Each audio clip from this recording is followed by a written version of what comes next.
ኢትዮጵያ በተፈጥሮ ሀብታም ናት ሲባል ይሰማል። በእርግጥም ቃሉ ከመደጋገሙ የተነሳ ቢወራ ለብዙ ሰዎች ጆሮ ትኩረት የሚስብ አይደለም። ግን በትክክል ኢትዮጵያ በተፈጥሮ እጅግ በጣም ሀብታም ሀገር ናት። ከውሃ አንስቶ እስከ ሰፊ መሬትና ዓመቱ ሙሉ ፀሐይ መሆን በራሱ ትልቅ ሀብት ነው። ከዚህ በተጨማሪ ብዙ ሀገራትን ኢኮኖሚ ከፍ ያደረጉ ውድ ማዕድናት በኢትዮጵያ ይገኛሉ። ከኒውክሌር ማዕድኑ ዩራኒየም እስከ ወርቅ፣ ከኦፓል እስከ ተፈጥሮ ጋዝ ድረስ ኢትዮጵያ አላት።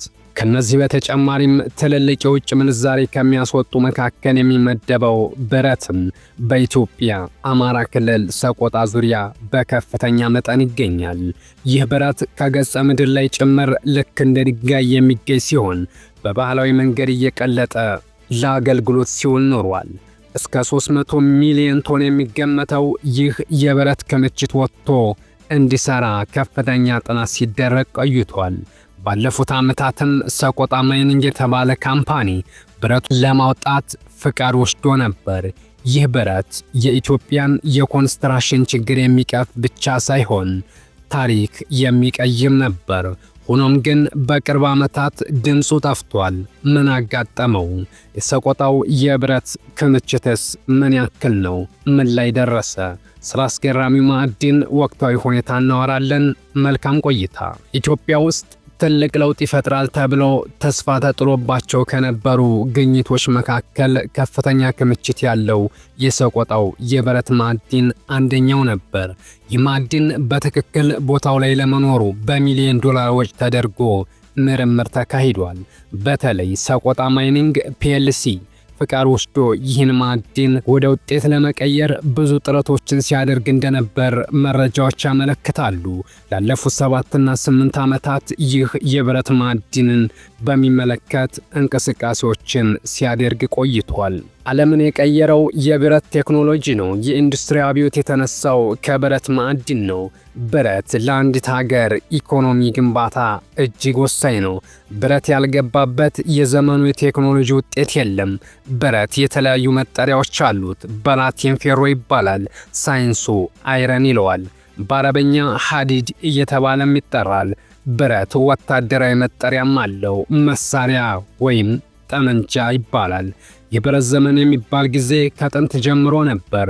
ከክርስቶስ ልደት 900 ዓመት በፊት ሜሶፖታሚያ በብረት ሥራዎቿ የታወቀች ሀገር ነበረች። በግብፅና በማዕከላዊ አውሮፓ በጥንት ዘመን የብረት ማቅለጥ ሥራ ይከናወን ነበር። በጥንታዊ የብረት ዘመን ከታወቁ ሀገራት መካከል ህንድና ቻይና ተጠቃሾች ናቸው። ብረት ለመሰረተ ልማት በጣም ወሳኝ የሆነ የማዕድን አይነት ነው። ያለ ብረት መሰረተ ልማት ማሰብ አይቻልም። ብረት የሌላት ሀገር የሚጎላት ነገር አለ።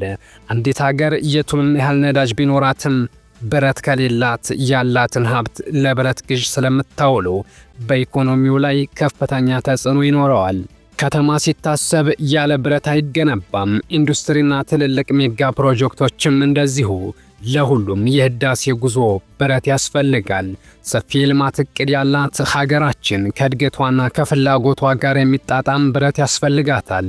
የተለያዩ የብረት አይነቶችን ከሌላ ሀገር በውጭ ምንዛሪ እየገዛች እስከ መጨረሻው ልትጓዝ አትችልም። ያላትን የብረት ማዕድን አውጥታ መጠቀም አለባት። የብረት ፍላጎት በየጊዜው እየጨመረ በመምጣቱ ዋጋው ሰማይ ላይ ደርሷል። ምክንያቱም ደግሞ ፍላጎቱና እድገቱ ያመጣው በመሆኑና ከውጭ እየተገዛ ስለሚገባ ኢትዮጵያ በየዓመቱ 500 ሺህ ቶን ብረትና የብረት ውጤቶችን ከዩክሬን፣ ከሩሲያ፣ ከቱርክና ከሌሎች ሀገሮች ታስገባለች።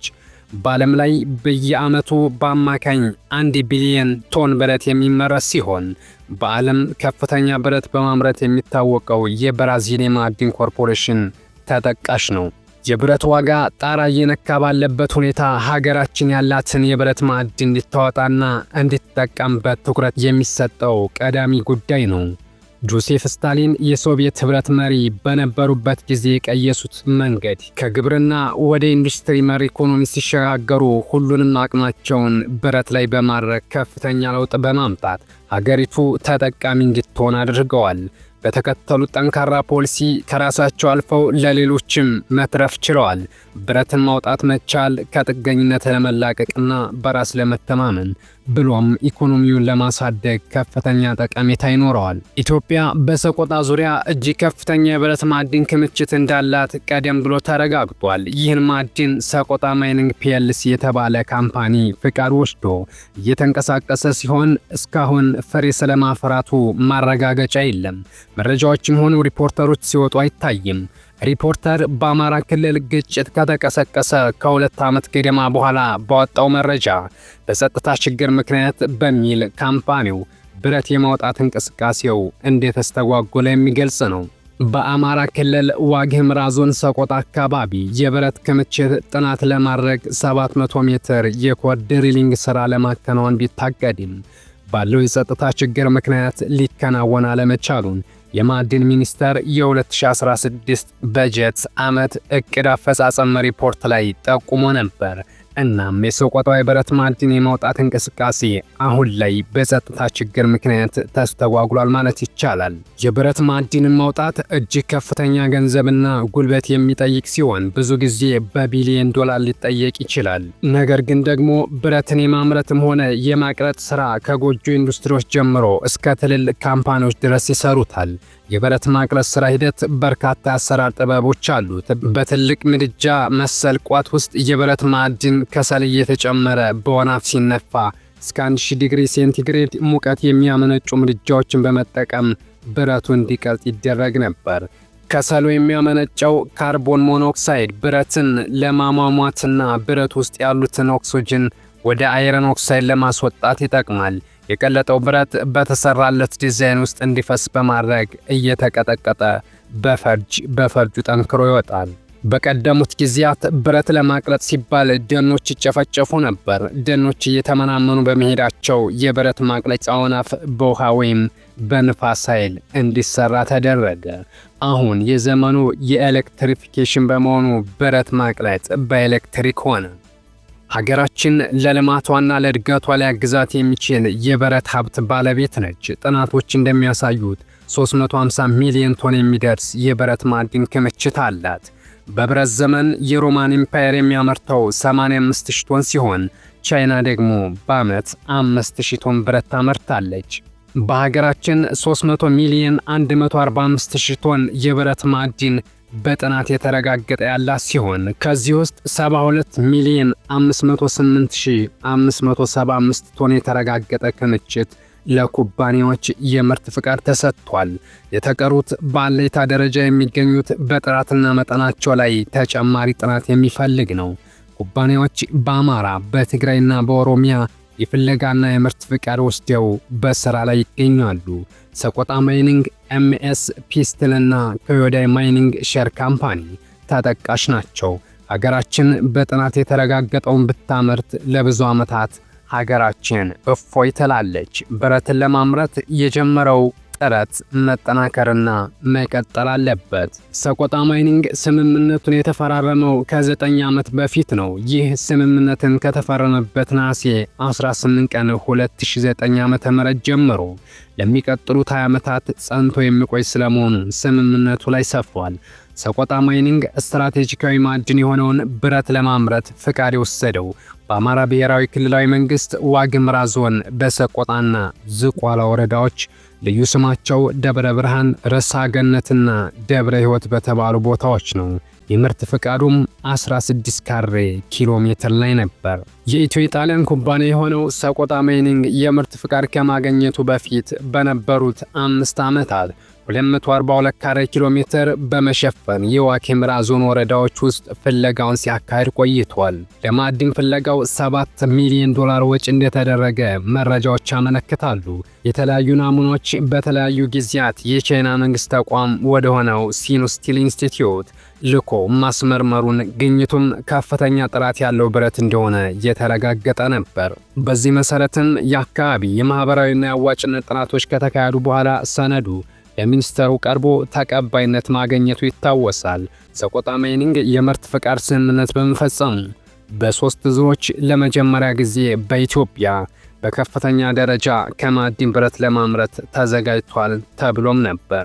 ይሁን እንጂ እስካሁን ድረስ ሥራ ስለመጀመሩ የሚያረጋግጥ ማስረጃ የለም። ካምፓኒው በመጀመሪያው ዙር 50,000 ሜትሪክ ቶን፣ በሁለተኛው ዙር 200,000 ሜትሪክ ቶን እና በሶስተኛው ዙር 250,000 ሜትሪክ ቶን ብረት ለማቅለጥ ነበር እቅድ ያወጣው።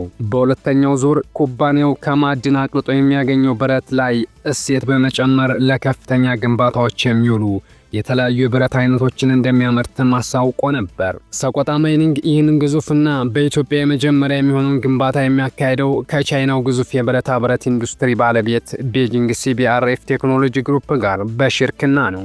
የቻይናው ኩባንያ በሰቆጣ ማይኒንግ ላይ 10 በመቶ ድርሻ አለው። በሁሉም ዘርፎች ለሚካሄደው ግንባታ $410 ሚሊዮን በጀት ተይዞም ነበር። የኩባንያ የፋይናንስ ምንጮች የኢትዮጵያ ልማት ባንክ እና የቻይና ኤግዚም ባንክ ነበሩ። በአማራ ክልል እጅግ ከፍተኛ የሆኑ ማዕድናትና የግብርና ውጤቶች መገኛ ነው። ሆኖም ግን በቀጠለው ግጭት ምክንያት ከፍተኛ ኢኮኖሚያዊ ኪሳራ እየደረሰ ይገኛል። የከበሩና ከፊል የከበሩ እንዲሁም ለኮንስትራክሽንና ለኢንዱስትሪ ግብዓትነት የሚውሉ ማዕድናት በስፋት ከሚገኝባቸው ክልሎች አንዱ የአማራ ክልል ነው። በዚህ ክልል በተለይ ወርቅና ኦፓል ለውጭ ገበያ የሚቀርቡ ዋነኛ ማዕድናት ሲሆኑ ሌሎች ለኮንስትራክሽንና ኢንዱስትሪ ግብዓትነት የሚውሉ ማዕድናት በአብዛኛው ለሀገር ውስጥ ፍጆታ ይውላሉ። ኢትዮጵያ ሰላም ሆና ከብሔር ግጭቶች ነፃ ወጥታ የተፈጥሮ ሀብቷን ተጠቅማ ኢኮኖሚዋን